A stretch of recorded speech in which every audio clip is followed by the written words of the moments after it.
Ça fait plusieurs années que je travaille en sous-marin pour des entreprises et que je gère leur campagne YouTube Ads et je peux vous l'affirmer, aujourd'hui, YouTube Ads est aussi puissant que Meta Ads. En plus de ça, vous avez beaucoup moins sur YouTube Ads la problématique de blocage de compte que vous pouvez avoir sur Meta Ads et encore beaucoup plus de place à prendre, limite même ma boulangère aujourd'hui est sur Meta Ads. Avant de plonger dans la stratégie globale de YouTube Ads et que faire aujourd'hui sur YouTube Ads, je voudrais vous dire à qui s'adresse YouTube Ads, ou plutôt à qui ne s'adresse pas YouTube Ads.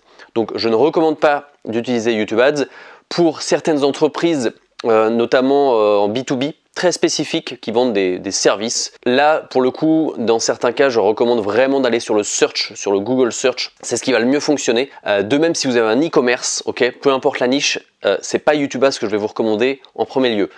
Sur un e-commerce, je recommande d'aller de même sur le Google Search, aussi sur le Google Shopping et éventuellement sur Meta Ads pour le coup, mais voyez YouTube Ads comme une source de trafic secondaire si vous avez un e-commerce. Après tout le reste, si vous êtes prestataire de service, si vous êtes infopreneur, si vous êtes coach, si vous êtes une agence, si vous êtes thérapeute, si vous êtes consultant formateur, là clairement vous pouvez tester YouTube Ads. Le principal obstacle aujourd'hui, si vous voulez faire du YouTube Ads, ça va être la technique entre guillemets, sachant qu'il y a très peu de contenu en fait comparé à Meta Ads. Donc c'est l'occasion aussi de faire le point sur la stratégie globale aujourd'hui et quelle technique justement utiliser aujourd'hui. Par contre, je vous en conjure, faites très attention à ce qu'on vous dit. Il y a certaines agences Google Ads qui se prétendent aussi spécialistes du YouTube Ads et en général leurs conseils sont vraiment foireux et elles disent n'importe quoi. Un exemple, si on vous dit aujourd'hui que sur YouTube Ads, il faut cibler des chaînes YouTube, il faut cibler des vidéos YouTube, il faut cibler par mots-clés, c'est du gros bullshit. Alors c'est encore possible hein, techniquement, mais ça ne marche juste plus du tout. Donc si on vous dit ça, bah clairement c'est à fuir direct. Voilà, donc je vous ai mis en garde là-dessus. Maintenant, on va faire ce à quoi vous vous attendez le plus, c'est-à-dire on va rentrer vraiment dans la stratégie de YouTube Ads. Qu'est-ce qui fonctionne aujourd'hui? Qu'est-ce qu'il faut faire concrètement? On va voir vraiment la stratégie de façon macro et je vais vous révéler tous les enseignements que j'ai appris sur les 4 dernières années. J'ai travaillé sur tout type d'industrie, je peux vous l'affirmer, YouTube Ads fonctionne et fonctionne même mieux que Meta Ads dans certains cas. Donc on va se retrouver maintenant derrière mon écran sous forme de mind map. Juste avant ça, sous cette vidéo, vous verrez un lien qui vous redirige vers ma formation avancée en YouTube Ads qui s'appelle YouTube Ads Accelerator. Sachez que si vous êtes vraiment intéressé pour aller plus loin sur YouTube Ads, eh bien je propose pendant quelques jours une grosse réduction. Donc n'hésitez pas à aller jeter un œil après avoir bien sûr visionné cette vidéo gratuite. C'est dans le cas où vous souhaiteriez vraiment atteindre un niveau très important en termes de scaling sur YouTube Ads. Donc comme convenu, on se retrouve derrière mon écran sous forme de mind map. Je pense que c'est le format le plus clair pour vous, pour que vous puissiez comprendre quelle stratégie il faut utiliser, faut envisager en tout cas aujourd'hui pour faire du YouTube Ads. Donc on va commencer par la première branche de ce mind map, à savoir l'intro. Alors des éléments que j'ai déjà plus ou moins introduits au début de cette vidéo, mais un petit rappel ne fait pas de mal. Donc pourquoi YouTube Ads? Eh bien comme je le disais, c'est la meilleure alternative à Meta Ads aujourd'hui, en tout cas sur un certain nombre de business. Oubliez TikTok Ads, oubliez Snap Ads, oubliez LinkedIn Ads, ok. YouTube Ads c'est bien plus performant. Et comme je le rappelle ici, la vidéo c'est aujourd'hui le meilleur format, enfin c'est le format qui convertit le mieux en client, ok. Ça convertit mieux que des images. Alors quand je dis ça convertit mieux, c'est que c'est plus facile de convertir quelqu'un en client avec une vidéo qu'avec une image. Même si vous pouvez avoir des prospects moins chers avec une image. En termes de vraiment génération de clients, conversion client, c'est ce qu'on remarque d'ailleurs aussi sur Meta Ads, hein, c'est qu'en général la plupart du temps les vidéos marchent mieux. Google Ads, donc alors je dis Google Ads, c'est la régie publicitaire hein, de YouTube Ads, bénéficie d'une IA surpuissante qui s'améliore vraiment d'année en année. Ok, on le note, Google Ads ça doit faire une quinzaine d'années que ça existe, en tout cas en France, et ça c'est vrai, il y a vraiment eu des étapes, des paliers, et là on arrive vraiment à une IA surpuissante, un algorithme, j'en parle un petit peu après. Deuxième sous-branche, qu'est-ce que YouTube Ads? Donc pour faire simple, c'est une opportunité incroyable pour trouver des clients qualifiés. J'insiste sur qualifiés parce qu'on note en tout cas sur de nombreuses niches que les clients, enfin les gens venant du YouTube sont plus qualifiés que sur Meta Ads. Pas dans 100% des cas bien sûr, mais en tout cas ça se vérifie de plus en plus. Une des raisons c'est que on a un ciblage qui est beaucoup plus intentionniste sur YouTube Ads que sur Meta Ads. C'est-à-dire qu'on va avoir la possibilité de cibler eh bien, des gens qui ont une intention, que ce soit une intention d'achat, une intention de passer à une action concrète. Voilà. Et sur Meta Ads, on est beaucoup plus sur un ciblage par intérêt. Par goût, par intérêt. Et comme je le disais juste avant, YouTube Ads, donc officiellement ça s'appelle Google Vidéo, c'est juste un type de campagne au sein de Google Ads. Donc ce qu'on appelle Google Vidéo, vous avez aussi Performance Max, vous avez les campagnes de search, de shopping, de display, de génération à la demande, etc. Voilà, donc YouTube Ads c'est une des composantes. Ensuite, donc pour qui fait YouTube Ads, j'en ai un petit peu parlé en intro, je vais le répéter parce que c'est important. Donc c'est parfait pour tout ce qui est lead generation, ok, génération de prospects.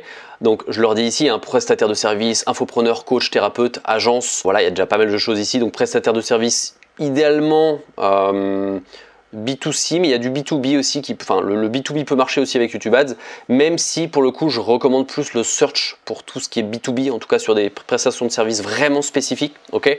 Et là je le précise ici, pour l'e-commerce, je ne recommande pas d'utiliser YouTube Ads en tant que première source de trafic, ok, ça peut être vu comme une source de trafic secondaire, mais là de même pour l'e-commerce, je recommande le search, ok, Google Search, Google Shopping et éventuellement Meta Ads, ok, mais YouTube Ads vient quand même après, autant être transparent là-dessus, c'est quand même bien plus fait pour tout ce qui est lead generation.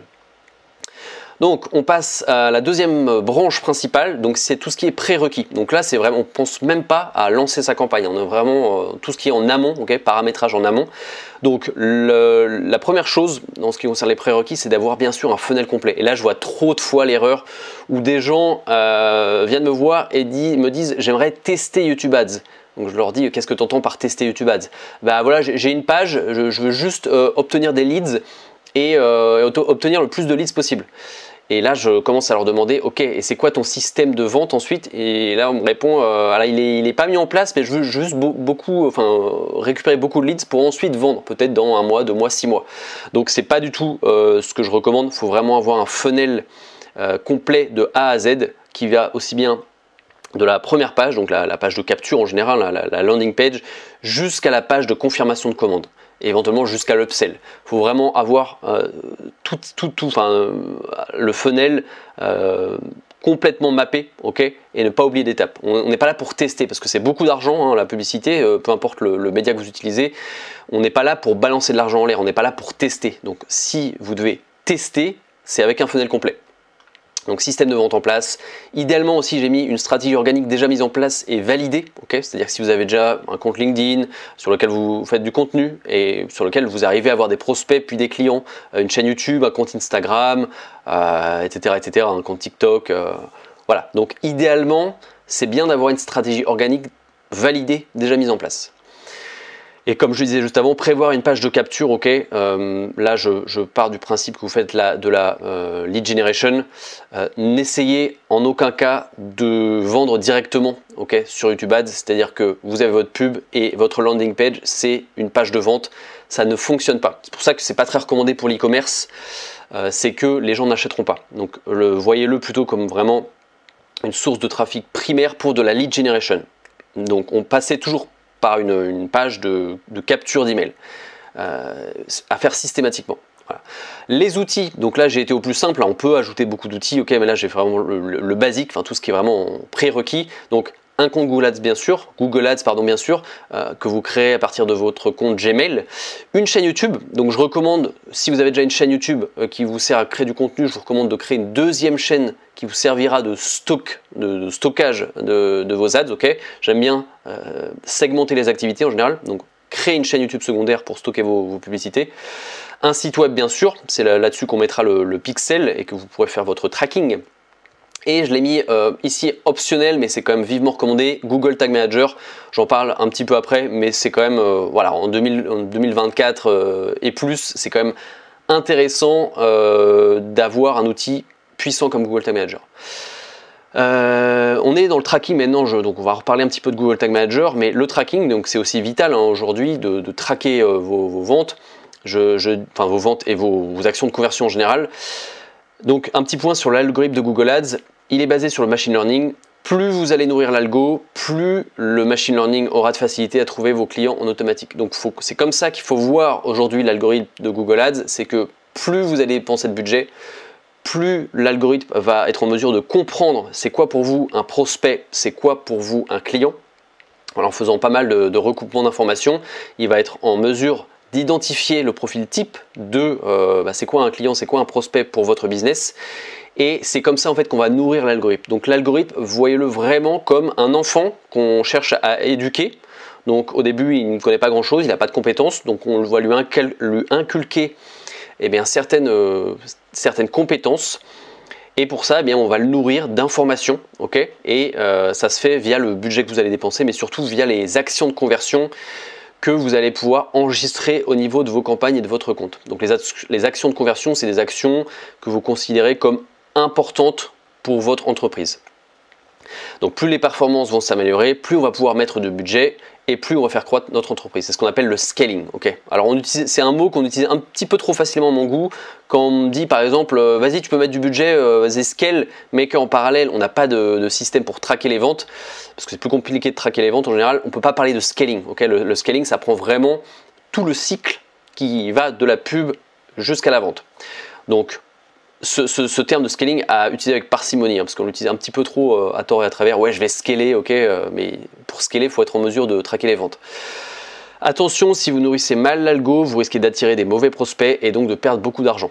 Ouais, ça c'est très important, c'est-à-dire que vous pouvez carrément casser votre compte. Si vous nourrissez mal l'algo, si vous le nourrissez avec de mauvaises informations et que vous avez un mauvais tracking, il ira chercher les mauvaises personnes tout bonnement et vous n'aurez pas de vente, vous n'aurez pas de croissance.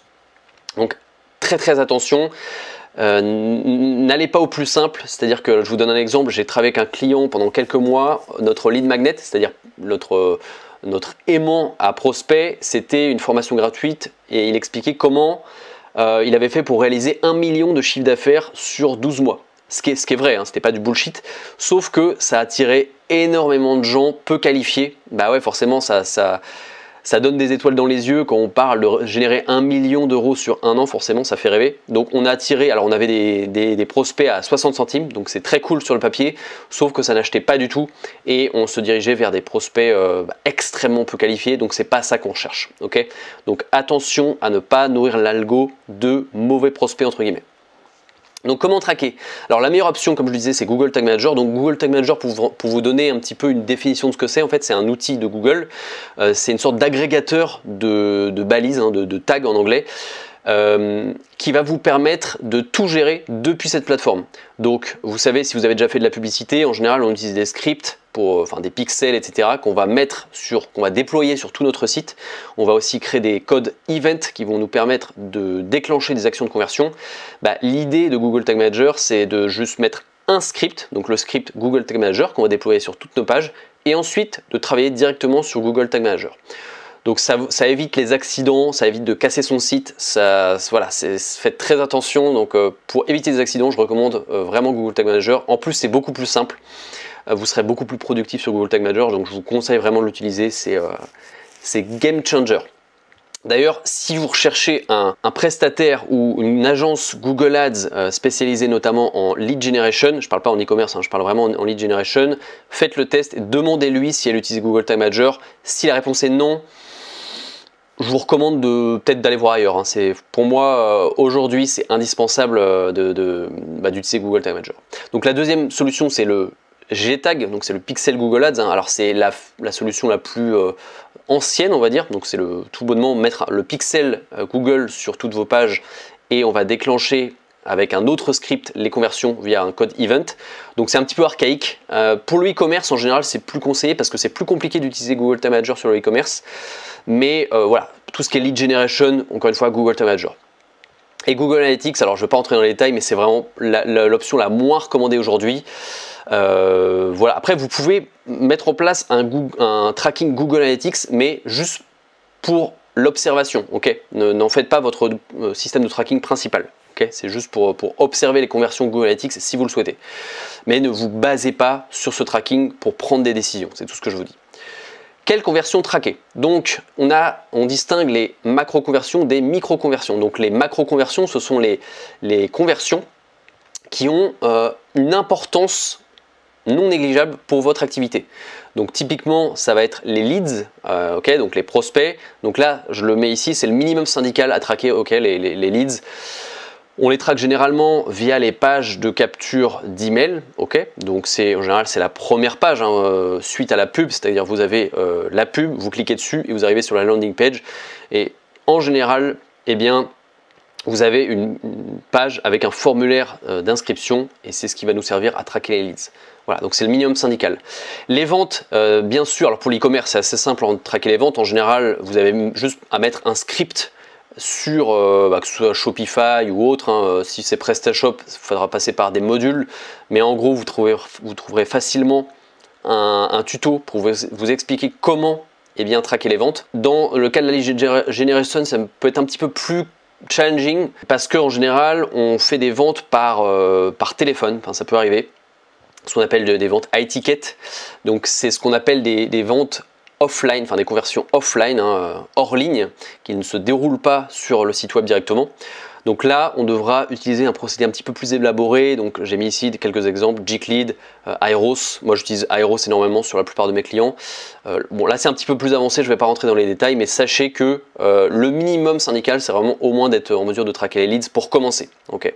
Et d'autres actions de conversion de type macro que vous pouvez aussi traquer, c'est tout ce qui concerne les appels réservés, les ajouts paniers éventuellement, et le watch time d'une vidéo. Par exemple, on considère qu'il y a une vidéo de valeur de type VSL Masterclass, eh bien on peut enregistrer, déclencher une action de conversion basée sur les gens qui ont visionné au moins 80% de cette vidéo. Voilà, donc ça c'est quelque chose qui a de la valeur parce que ça permet de n'enregistrer que les prospects qualifiés et d'évincer un petit peu les touristes entre guillemets.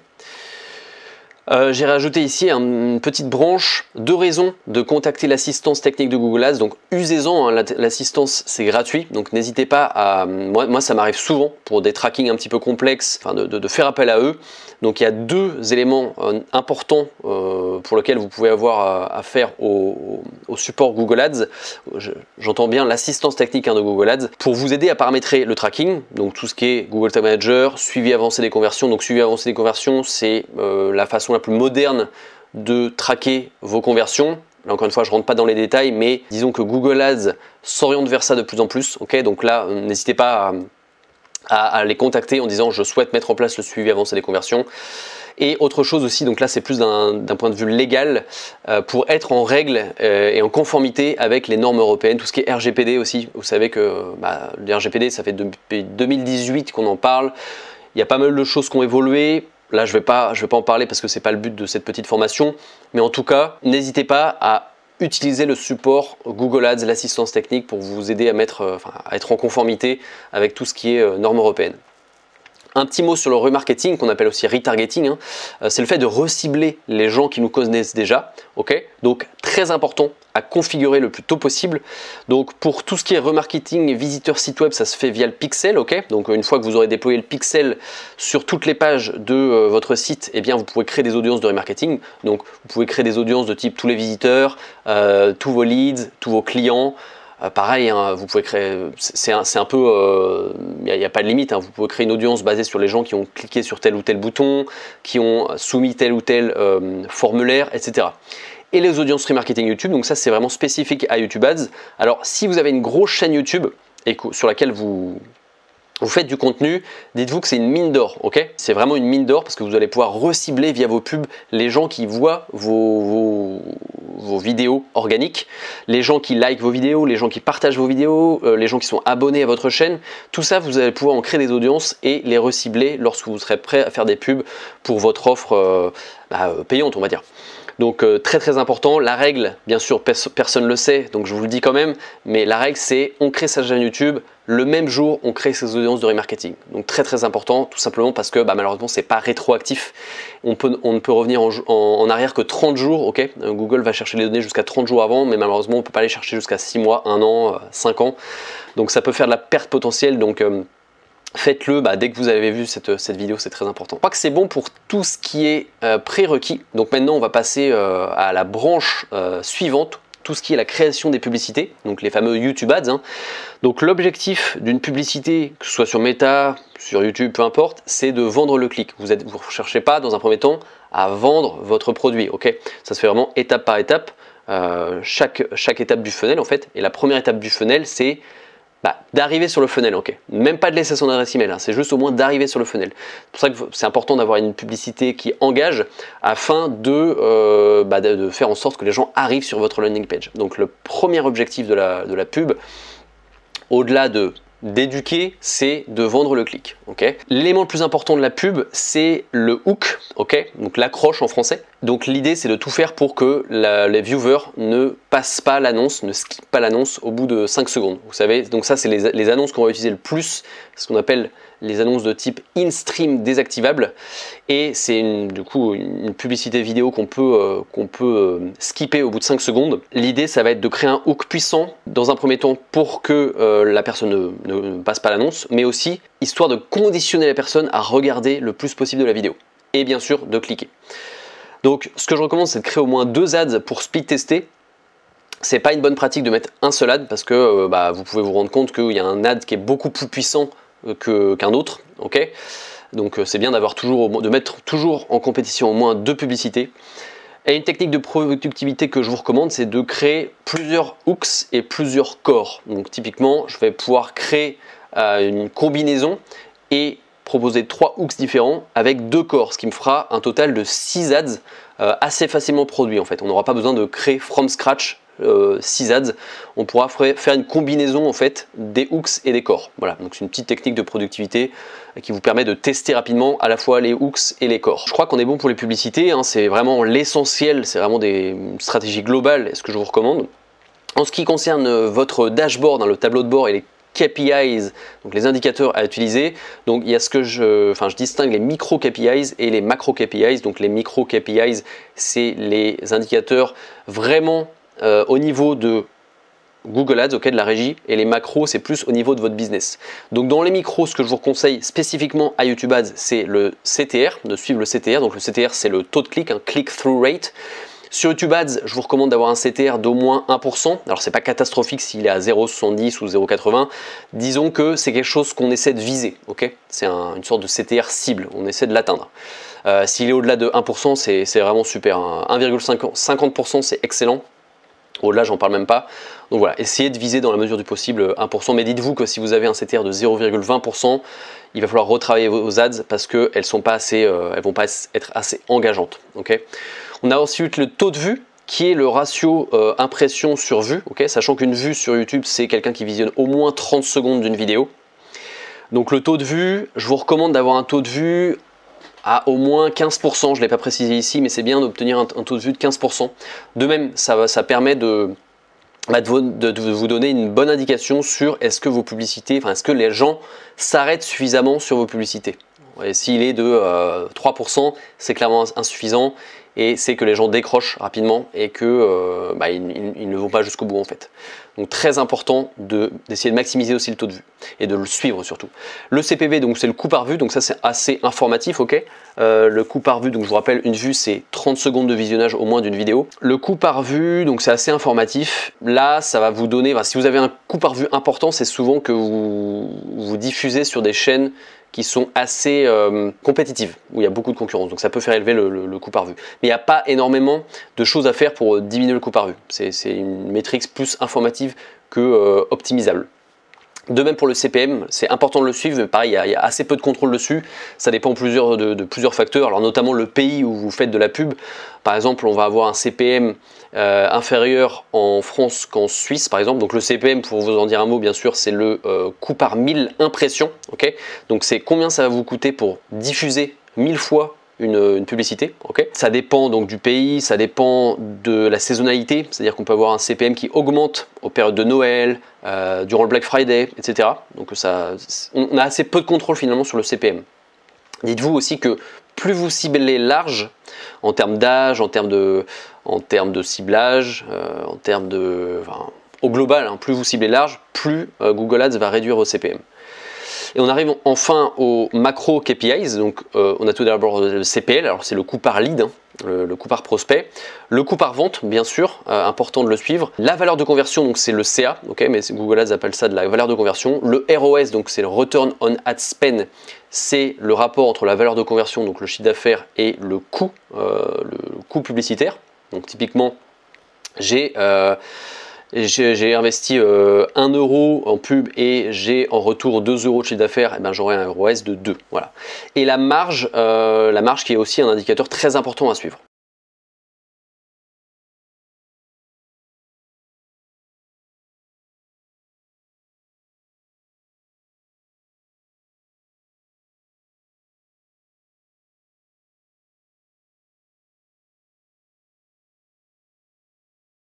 Alors je continue et on arrive enfin à la création de la campagne YouTube Ads. Ok, donc là on a un certain nombre de paramètres et de champs à compléter. Je vais vous mettre quelques éléments que je considère comme essentiels, donc notamment la stratégie d'enchère. La stratégie d'enchère, c'est comment Google Ads va dépenser votre budget.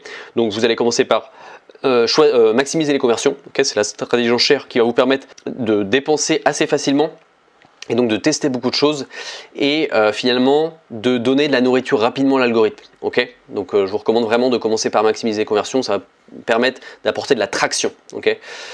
La structure que je vous recommande, en tout cas pour commencer, c'est une campagne égale un ad set, donc un groupe d'annonces, donc c'est une sorte de sous-campagne, égale une audience, égale X ads. Donc idéalement au moins 2 ads. Voilà, c'est la structure que je recommande pour tester, pour commencer un compte.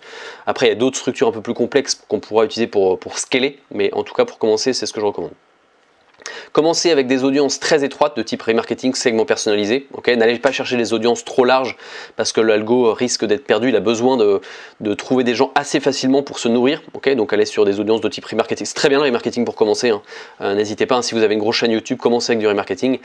Un petit mot sur les audiences personnalisées. Donc Google Ads vous donne la possibilité de créer des audiences personnalisées basées sur plusieurs éléments. Donc des centres d'intérêt, des termes de recherche et des sites web consultés. Donc attention, quand je dis termes de recherche et sites web consultés, c'est pas, on ne va pas aller cibler des requêtes effectuées par des utilisateurs ou des sites web directement. Sinon, ça serait un peu du remarketing ou du search pour les termes de recherche. Là, l'idée, c'est d'aller chercher des audiences similaires, des lookalikes de gens qui recherchent tel ou tel terme de recherche ou alors des gens qui visitent tel ou tel site web. Voilà, faut bien faire la différence. Et enfin, on arrive à la dernière branche, donc c'est tout ce qui est optimisation et scaling. Voilà, je l'ai mise juste à gauche ici. Donc, après avoir créé votre campagne, votre première campagne, laissez-la tourner quelques jours, faites le moins de modifications possible pour laisser l'algorithme faire ses tests. Donc, c'est important de ne pas bidouiller 36 trucs, ok, c'est pas productif de faire ça. Donc, laissez l'algorithme faire son travail.